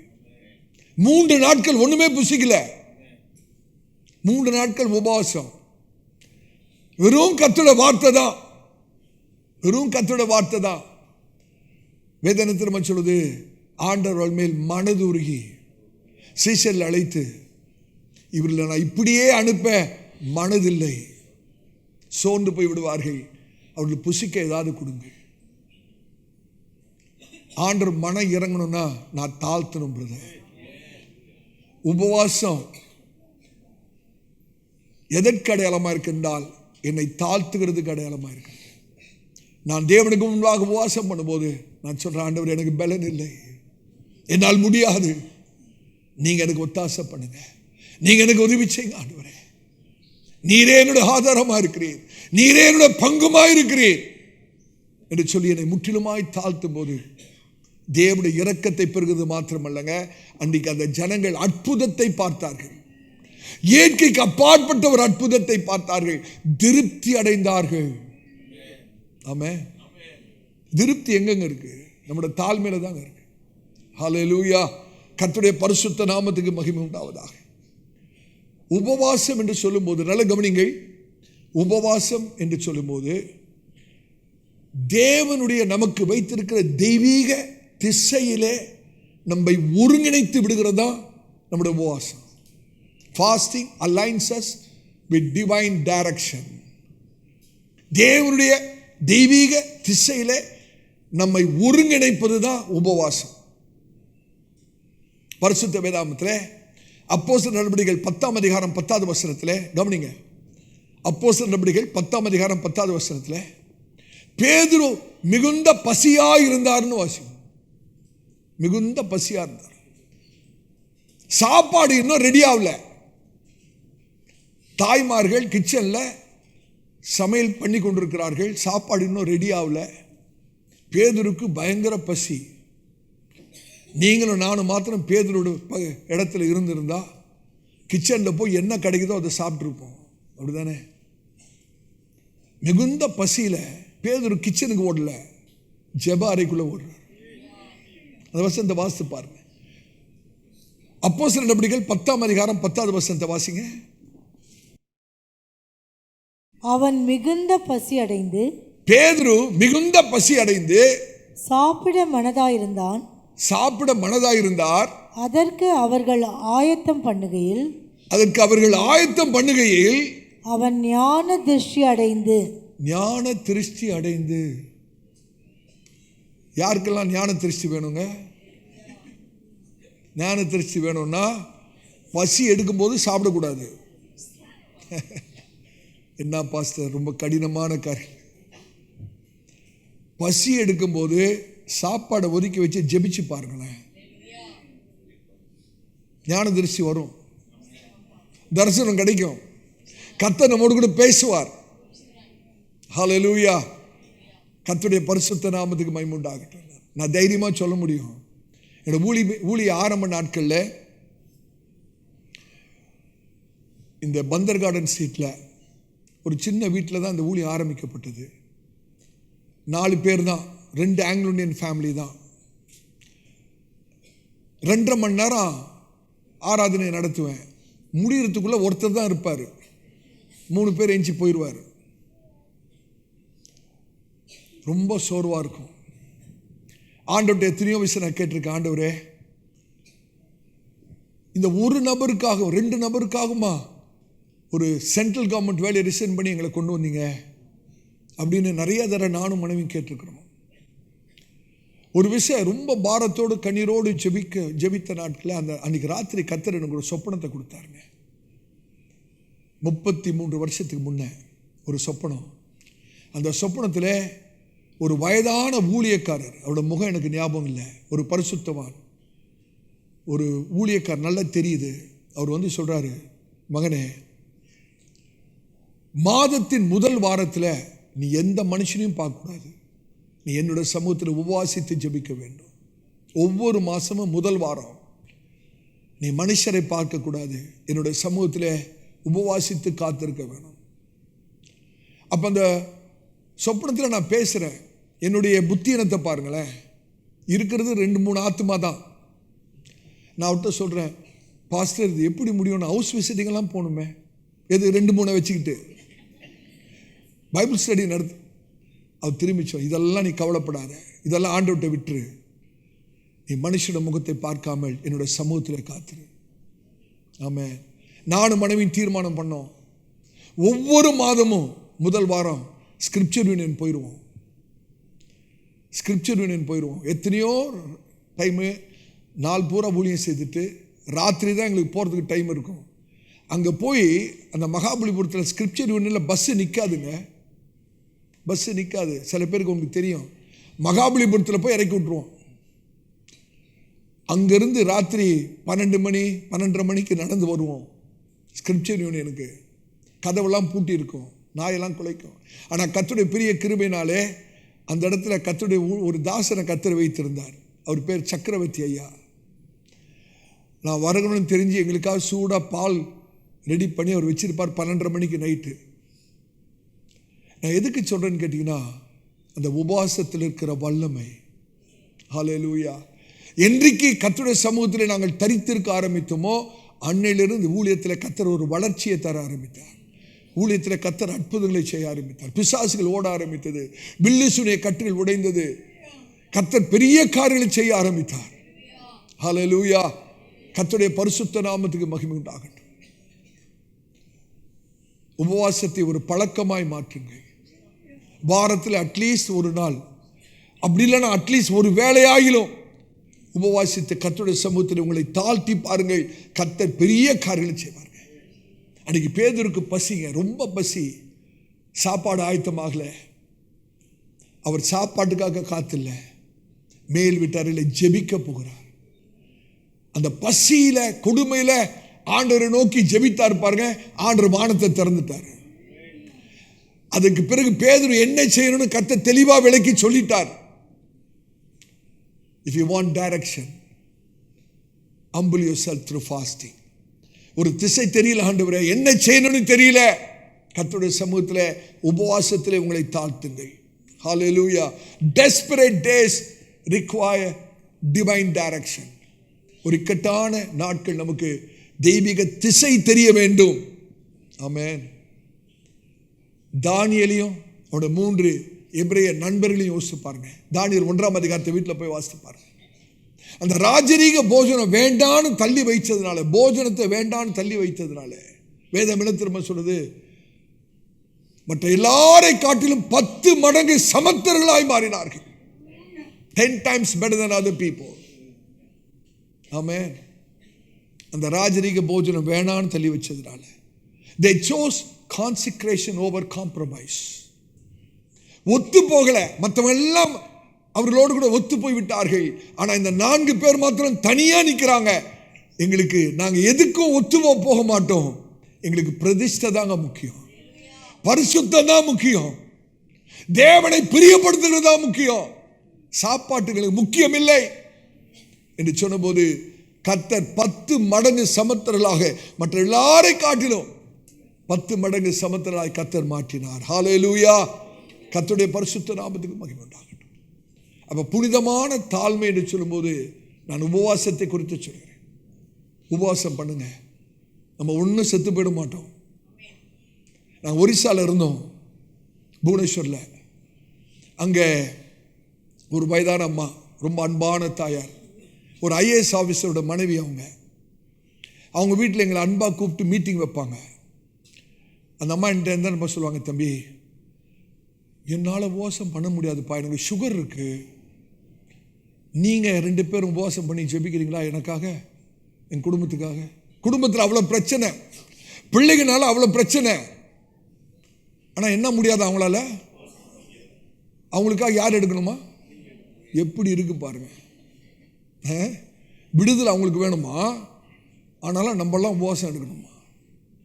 நான் அந்த அம்மாட்ட சொல்வேன், இல்லைம்மா, என்னோட உபவாசத்தில் ஒன்றும் நடக்காது, உங்களுக்கு சுகர் இருந்தாலும் பரவாயில்ல, செத்து போக மாட்டீங்க, ஆண்டு உங்களுக்கு நீண்ட ஆயுளை தருவார், நீங்கள் உபவாசம் பண்ணி ஜெபிங்க. ஹல்லேலூயா. கர்த்தர் உங்களுடைய சத்தத்தை கேட்க விரும்புகிறார். கர்த்தர் உங்களுடைய தியாகத்தை பார்க்க விரும்புகிறார். கர்த்தர் உங்களுடைய தாழ்மையை பார்க்க விரும்புகிறார். கர்த்தருடைய பரிசுத்த நாமத்துக்கு ஸ்தோத்திரம். கடைசி ஒரே ஒரு காரியத்தை சொல்லி முடிப்போம். இயற்கைக்கு அப்பாற்பட்ட சாத்தியம், சூப்பர் நேச்சுரல் பாசிபிலிட்டி. அந்த வசனத்தை மறுபடியும் வாசிங்க. யோபு 42:12 வாசிங்க. யோபு 42 அதிகாரம் 12வது வசனம். கர்த்தர் யோபின் முன்னிலைமையை பார்க்கிலும், கர்த்தர் யோபின் முன்னிலைமையை பார்க்கிலும் அவன் பின்னிலைமையை ஆசீர்வதித்தார். அவருடைய பின்னிலைமையை ஆசீர்வதித்தார். தீர்க்க தரிசனமான வார்த்தை. ஒருவேளை இப்ப ஒரு பயங்கரமான சூழ்நிலை வழியாய் நீங்கள் கடந்து போய் கொண்டிருக்கலாம். பயங்கரமான பிரச்சனையினூடாய் கடந்து போய் கொண்டிருக்கலாம். ஆனால் கர்த்தர் உங்களை பார்த்து சொல்றார், மகனே மகளே, உடைய பின்னிலைமை முன்னிலைமையை பார்க்கிலும் ஆசீர்வாதமாயிருக்கும். ஹல்லேலூயா. கர்த்தருடைய பரிசுத்த நாமத்துக்கு ஸ்தோத்திரம். அந்த தெய்வீக ஆகாரம், நல்ல கவனிங்க, யோபு கடந்து போன அந்த இக்கட்டான நாட்களை கடந்து போக யோபை பலப்படுத்தினது என்ன தெரியுமா? தெய்வீக ஆகாரம் தான், வார்த்தை தாங்க. எப்படிங்க யோபாலே அந்த பாதைக்குள்ள கடந்து போக முடிந்தது? எப்படி யோபினாலே அந்த பயங்கரமான தவிப்பின் நாட்களை யோபு கடக்க முடிந்தது என்றால் தேவனுடைய வார்த்தையை கொண்டு மாத்திரம்தான். அதனால்தான் யோபுக்கு தெரியும், ஆகாரத்தை காட்டிலும் அவருடைய வார்த்தை எனக்கு முக்கியம். ஏன்னா இந்த தவிப்பின் நாட்களிலே என்னை தாங்கி ஆதரித்தது கர்த்தருடைய வார்த்தை மாத்திரமே. எவ்வளவு நாளுங்க அந்த வார்த்தை யோபை ஆதரிச்சது? யோபுடைய நிலைமை மாறி யோபு ஆசீர்வதிக்கப்படுகிற வரைக்கும் கர்த்தருடைய வார்த்தை யோபை ஆதரித்து கொண்டே இருந்தது. ஹல்லேலூயா. கர்த்தருடைய பரிசுத்த நாமத்துக்கு ஸ்தோத்திரம். எலியாவை கர்த்தர் நடத்தின விதம் ரொம்ப ஆச்சரியம். 1 ராஜாக்கள் 18 அதிகாரம், திருப்ப வேண்டாம், கவனித்தால் போதும். 1 ராஜாக்கள் 18 அதிகாரத்தில் எலியா தீர்க்கதரிசி கர்மேல் பர்வதத்திலே உபவாசித்து ஜெபிக்கிறார். உபவாசித்து ஜெபிக்கிறார். கர்த்தர் அக்கினி அனுப்பினார். எலியாவுடைய ஜெபத்தை கேட்டு கர்த்தர் மழையை அனுப்பினார். எலியா ஆகாபை பார்த்து, பயங்கரமான மேக ஊட்டம் இருக்கிறது, பயங்கரமான மழை பெய்ய போகிறது, நீங்கள் போய் ஆகாரத்தை புசித்துட்டு நீங்கள் இஸ்ரேலுக்கு போங்கன்னு சொல்லி எலியா ஆகாபை அனுப்பிவிட்டு, எலியா பண்ண என்ன தெரியுமா? தன்னுடைய 2 முழங்காலுக்கு நடுவே தன்னுடைய தலையை குனிந்து சாய்த்து முழங்கால் படிட்டு எலியா ஜெபிக்கிறார். எலியா உபவாசித்து ஜெபிக்கிறார். நல்ல கவனிங்க, தயவுசெய்து நான் முடிக்க போகிறேன். அந்த கர்மேல் பர்வதத்திலே எலியா உபவாசத்தோடு ஜெபிக்கிறார். வேதம் சொல்லுது, தேவனுடைய கரம் எலியாவின் மேல் தங்கிற்று. தேவனுடைய கரம் எலியாவின் மேல் தங்கிற்று. தேவனுடைய கரம் எலியாவின் மேல் தங்கினபடினாலே ரதத்தில் போன ஆகாபுக்கு முன்பாக எலியா ஓடி இஸ்ரேலை போய் அடைந்தார். ஆமென். இந்த சத்தியத்தின் அந்த கோர்வை நீங்கள் விளங்கிக் கொள்ளணும். எலியா உபவாசம் பண்ணுறாரு, உபவாசம் பண்ணி ஜெபிக்கிறார். தேவனுடைய கரம் எலியா மேல் தங்குறது. எலியாவின் மேல் தேவனுடைய கரம் தங்கினபடினாலே ஆகாப் போகிற ரதத்துக்கு முன்பாக எலியாவில் ஓட முடிஞ்சது. நல்லா கவனிக்கணும். நல்லா சாப்பிட்டுட்டு ஆகாப் ராஜா ரதத்தில் போறார். எலியா சாப்பிடவே இல்லை, உபவாசத்தில் இருக்கிறாரு. ஆனால் யாருங்க முன்னால் ஓடினது? எலியா ஓடுகிறார். இந்த பலன் எங்கிருந்துங்க வரும்? உபவாசத்தில். ஹல்லேலூயா. கர்த்தருடைய ஊழியக்காரனா சொல்கிறேன், கர்த்தருடைய சமூகத்தில் நம்மை தாழ்த்த பழகி கொள்வோமானால், உங்களுடைய வேலை ஸ்தலத்திலும் சரி, வியாபாரத்திலும் சரி, உங்களுடைய ஆவிக்குரிய வாழ்க்கையிலும் சரி, குடும்ப வாழ்க்கையிலும் சரி, நம்ம தாண்டிக்கிட்டு யாரும் போக முடியாது. கர்த்தர் நம்மை மேன்மைப்படுத்துவார். கர்த்தர் நம்மை மேன்மைப்படுத்துவார். எல்லாருக்கும் முன்பாக நான் இங்கிலீஷ் சர்வீஸில் சொன்னேன், even if a person can be genius, ஒரு பெரிய ஞானியா இருக்கலாங்க, உங்க வேலை ஸ்தலத்தில் ஒரு பெரிய ஞானியா இருக்கலாம், அந்த ஞானி கூட உங்களுக்கு முன்னால் ஓட முடியாது. அந்த ஞானிக்கு முன்னாலே ஓட கர்த்தர் உங்களுக்கு ஞானத்தையும் கிருபையும் தரும். இது கூட ரகசியம் என்னவென்றால், நம்மை தாழ்த்துகிறதா, தேவனை முதன்மையாக வைக்கிறதா. என் ஆகாரம் அல்ல ஆண்டவரே, இந்த உலகத்தின் காரியம் அல்ல ஆண்டவரே, என்னோட வசதிகள் அல்ல ஆண்டவரே, இவைகளை எல்லாவற்றுக்கும் முன்பாக உம்மை முதன்மையாக வைக்கிறேன். தீர்மானம் எடுத்து பாருங்களேன். இயற்கைக்கு அப்பாற்பட்ட ரீதியத்தில் கர்த்தர் உங்களுக்காய் கிரியை செய்வார். ஹல்லேலூயா. எத்தனை பேர் விசுவாசிக்கிறோம்? கர்த்தருடைய பரிசுத்த நாமத்துக்கு ஸ்தோத்திரம், கர்த்தருடைய பரிசுத்த நாமத்துக்கு ஸ்தோத்திரம். நம்ம எல்லாரும் அப்படியே கண்களை மூடலாமா? நான் தேவ சமூகத்தை உணர்கிறேன்.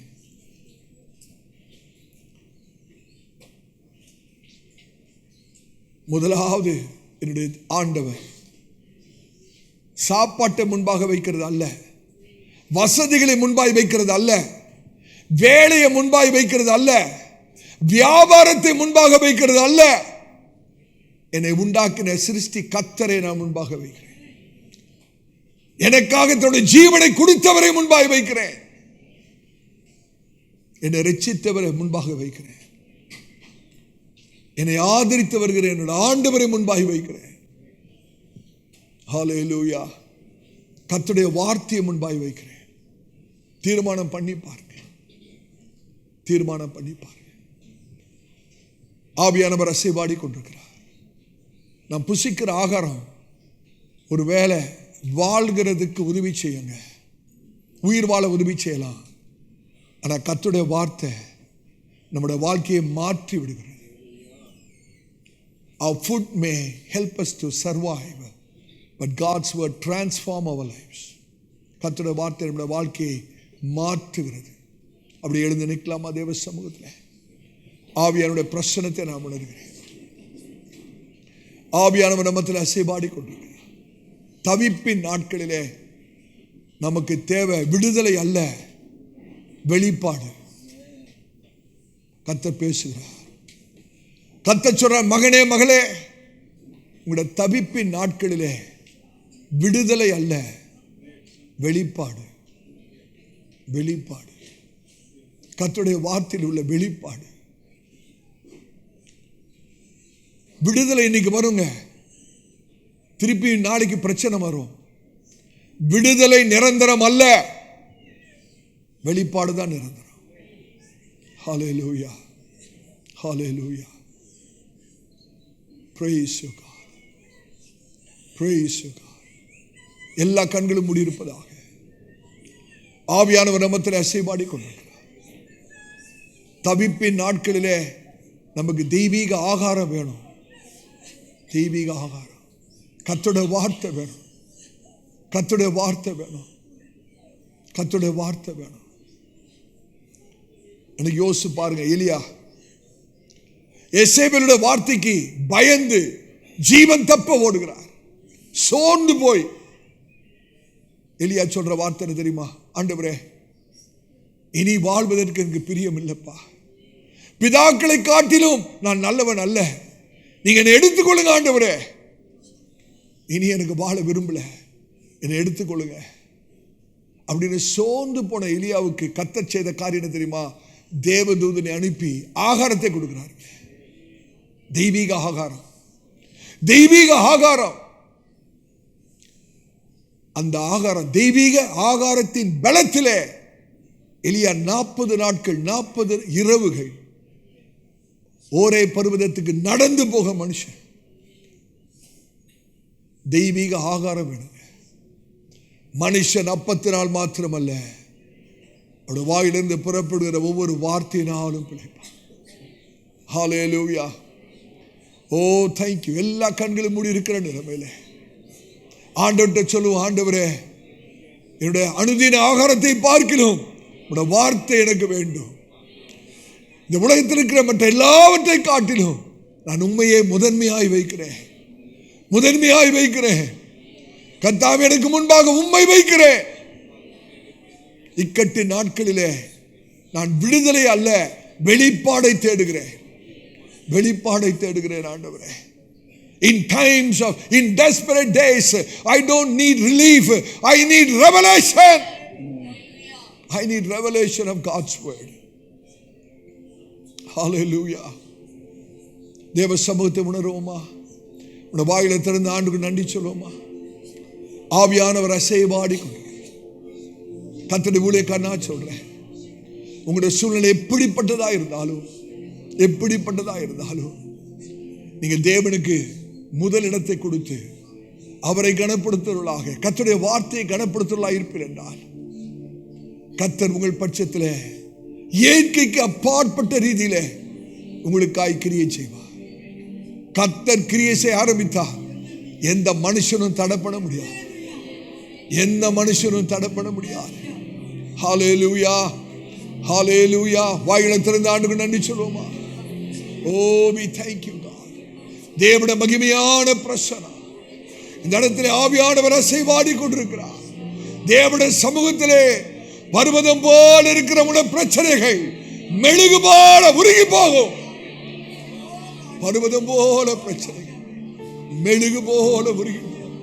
என் தேவனால் கூடாத காரியம் ஒன்றுமில்லை, என் தேவனால் எல்லாம் ஆகும். ஹல்லேலூயா, ஹல்லேலூயா, ஹல்லேலூயா, ஹல்லேலூயா, ஹல்லேலூயா. ஓ தேவ பிரசன்னம், தேவ பிரசன்னம், தேவ பிரசன்னத்தை உணருங்கள், தேவ பிரசன்னத்தை உணருங்கள், தேவ சமூகத்தை உணருங்கள். சவனே தேவனுடைய சமூகத்தை உணருங்கள். ஆவியானவர் இந்த இடத்தில் அசைவாடி கொண்டிருக்கிறார். தேவனுடைய வல்லமை, தேவனுடைய வல்லமை இறங்கி கொண்டிருக்கிறது. ஓ ரபாலமா ரிகாபாலமா சாந்தலமா கதாலமா ஓ ரவனமா ரியா கதாலமாசி. அபிஷேகத்தினாலே நுகங்கள் உடையும், சத்துடைய நுகங்கள் உடையும், அபிஷேகத்தினாலே நுகங்கள் உடைக்கப்படும். ஹல்லேலூயா, ஹல்லேலூயா, ஹல்லேலூயா, ஹல்லேலூயா, ஹல்லேலூயா, ஹல்லேலூயா, ஹல்லேலூயா, ஹல்லேலூயா. நம்ம ஒப்பு கொடுப்போமா, ஒப்பு கொடுப்போமா? தேவனிடத்திலே ஒரு பொருத்தனை செய்வோமா? யோபு போல சொல்லுவோமா? ஆண்டவரே உம்முடைய பிரமாணத்தை விட்டு நான் ஒருபோதும் பின்வாங்குவதில்லை, உம்முடைய பிரமாணத்தை விட்டு ஒருபோதும் பின்வாங்குவதில்லை. உம்முடைய வாயின் வார்த்தைகளை ஆண்டவரே, உம்முடைய வாயின் வார்த்தைகளை ஓ எனக்கு வேண்டிய அனுதின ஆகாரத்தை பார்க்கிறோம் மேன்மையாய் எண்ணுகிறேன், காத்துக் கொள்கிறேன் ஆண்டவரே. உம்முடைய வார்த்தையை காத்துக் கொள்கிறேன் ஆண்டவரே. ஹல்லேலூயா, ஹல்லேலூயா, ஹல்லேலூயா. ஆவியானவர் அசைவாடி கொண்டு ஓ ரபாலமா ரிகாபா சாந்தலமா.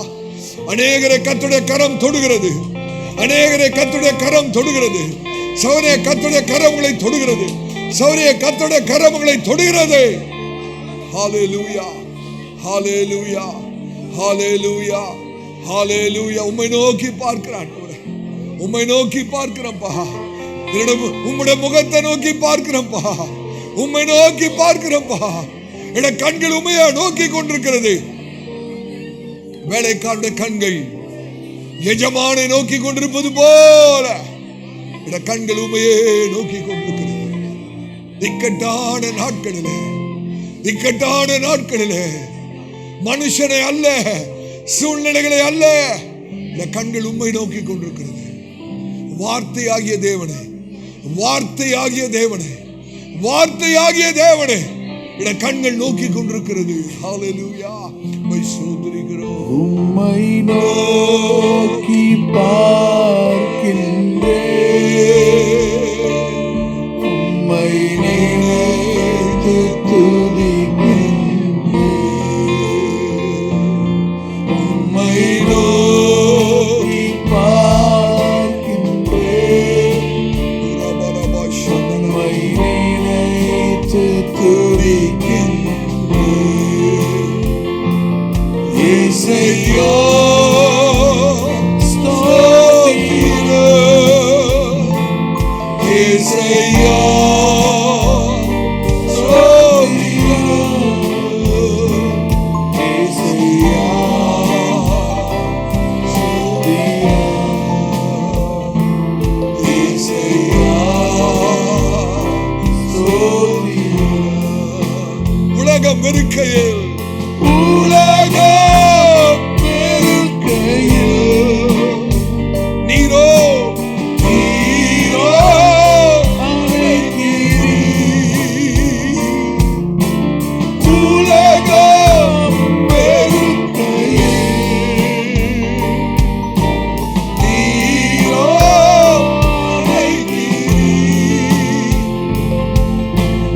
உமது அணைப்பிலே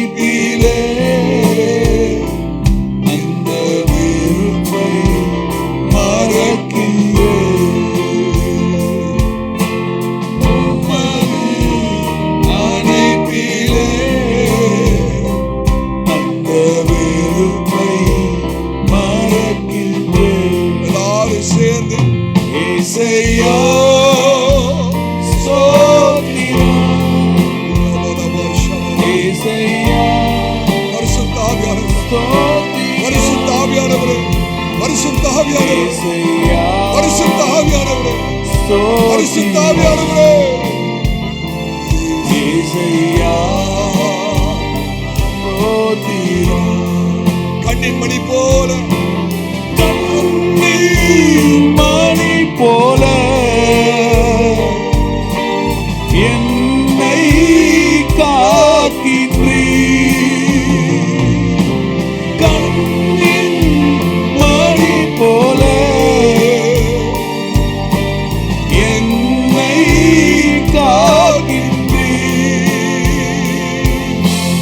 உமது சமூகமே தினம் எனக்கு தீபமே. உமது சமூகமே எனக்கு தீபமே. ஏசையா ஏசையா ஸ்தோத்திரம். தேவ பிரசன்னத்தை உணருங்க. ஏசையா ஸ்தோத்திரம். ஓ, கர்த்தருடைய கரம் தொடுகிறது. ஏசையா கர்த்தருடைய கரம் தொடுகிறது. ஸ்தோத்திரம். ஏசையா ஸ்தோத்திரம். நீரே என் செல்வம். நீரே என் செல்வம். உள்ளத்தின் ஆழத்திலிருந்து ஒப்பற்ற என் செல்வம்.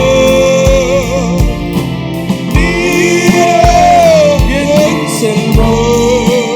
ஆமாண்டவரே, ஒப்பற்ற என் செல்வம். உம்மில் மகிழ்கிறேன். நான் என்னை மறக்கின்றேன். உம்மில் மகிழ்கிறேன். நான் என்னை மறக்கின்றேன். பரிசுத்த கரங்களை உயர்த்தி ஏசையா ஸ்தோத்திரம். ஏசையா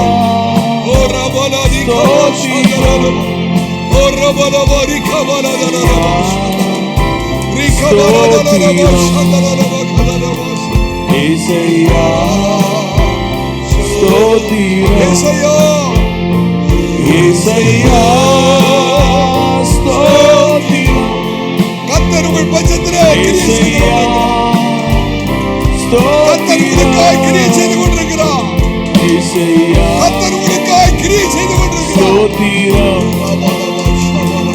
ஏசையா ஸ்தோத்திரம். ஏசையா ஏசையா ஸ்தோத்திரம். ஏசையா ஸ்தோத்திரம். ஏசையா ஸ்தோத்திரம். ஏசையா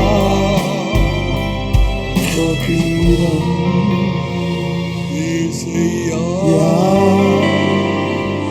ஸ்தோத்திரம்.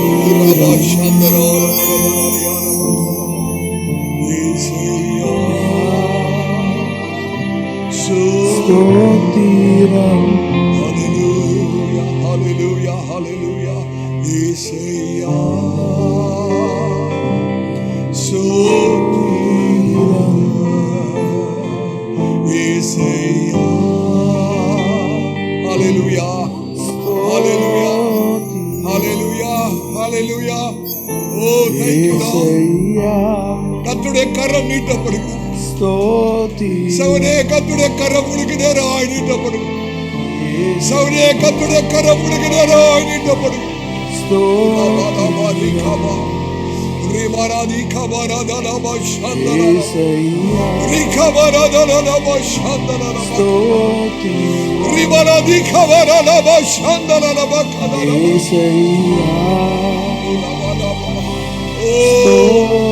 நன்றி ஆவியானவரே, நன்றி ஆவியானவரே, நன்றி ஆவியானவரே, நன்றி ஆவியானவரே.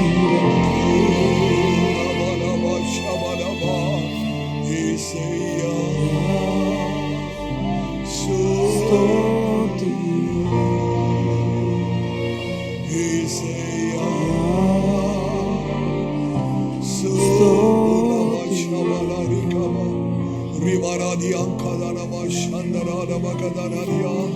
Oh, thank you, Lord. Thank you, Lord. Thank you, Lord. Thank you, Lord. Thank you, Lord. Urabalaria shandara. Thank you, Lord. Thank you, Lord. Thank you, Lord. சேனைகளின் கர்த்தர் சொல்லுகிறார்.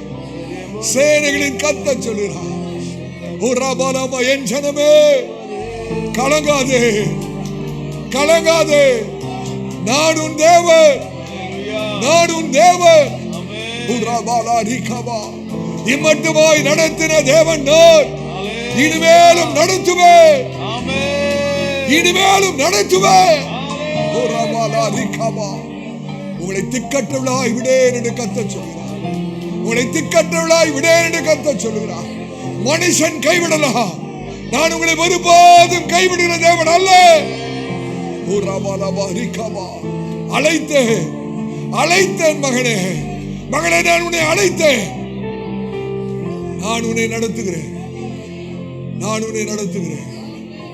நன்றி ஆண்டவரே. சேனைகளின் கர்த்தர் சொல்ற என் பிள்ளையே, சத்துரு ஒருபோதும் உன்னை மேற்கொள்வதில்லை. சத்துரு ஒருபோதும் உன்னை மேற்கொள்வதில்லை. சத்துரு ஒருபோதும் உன்னை மேற்கொள்வதில்லை. உன்னை தொடுகிறவன் என் கண்மணியை தொடுகிறான். உன்னை என் உள்ளங்கையில வரைந்து வைத்திருக்கிறேன். நன்றி ஆவியானவரே, நன்றி ஆவியானவரே, பரிசுத்த ஆவியானவரே, பரிசுத்த ஆவியானவரே, பரிசுத்த ஆவியானவரே, பரிசுத்த ஆவியானவரே, பரிசுத்த ஆவியானவரே, பரிசுத்த ஆவியானவரே.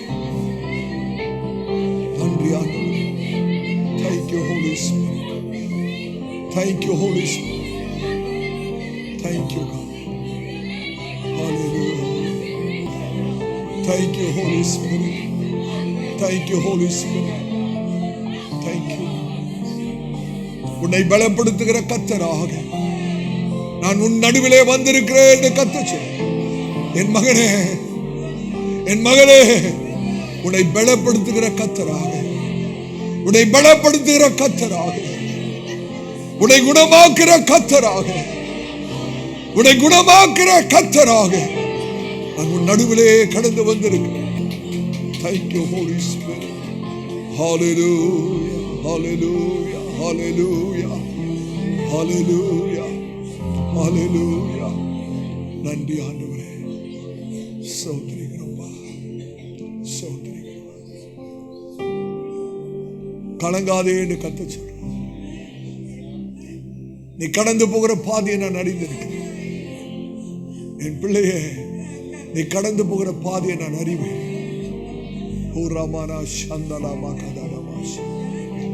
ரிமனாதி அங்கதானமா Santhana ரிகபாராதி அந்தரானமா Santhana மகதானமா. Oh, we thank you, Lord. Thank you, Lord. இந்த பரிசுத்தத்தின் பாதையில நீ நடந்து போகும்போது பேதைகளும் திசை கெட்டு போவதில்லை என்று சேனைகளின் கர்த்தர் சொல்லுவார். அந்த பரிசுத்த நெடுஞ்சாலையில நீ நடந்து போகும்போது பேதைகள் கூட திசை கெட்டு போவதில்லை. ஹல்லேலூயா. நான் உன்னை நடத்துகிற தேவன், நான் உனக்கு முன்பாய் செல்லுவேன். நீதியின் பாதையில, பரிசுத்தத்தின் பாதையில நான் உங்களை நடத்துகிறேன், நான் உங்களை நடத்துகிறேன். Thank you, Holy Spirit. நன்றி ஆவியானவரே. மை சோதரிக்கிறோம், மை சோதரிக்கிறோம், மை சோதரிக்கிறோம். எங்களை அதிகமாக நேசிக்கிற அன்பின் பிதாவே, ஆசீர்வதிக்கப்பட்டது நல்ல வேளைக்காய் சோதரி.